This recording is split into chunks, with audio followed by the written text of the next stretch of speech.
हळू आहे, त्याला हात आहे, हात धर त्याचा. होय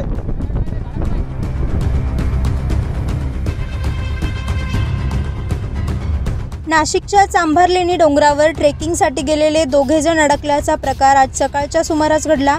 नाशिक शहराच्या उपनगर परिसरातील एका महाविद्यालयातील साहिल टिळे आणि ओम यादव हे दोघे जण आज सकाळी चांभारलेणी डोंगरावर ट्रेकिंगसाठी गेले होते.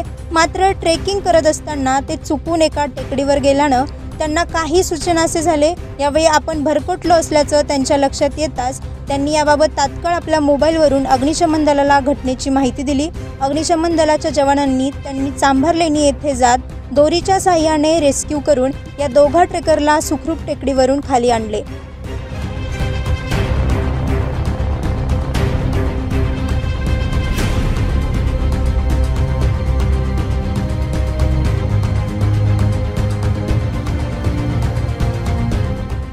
रस्ता चुकून एका टेकडीवर गेल्यानं भयभीत झालेल्या दोन्ही ट्रेकर्सने सुटकेचा श्वास सोडत अग्निशमन दलाच्या कर्मचाऱ्यांचे आभार मानलेत.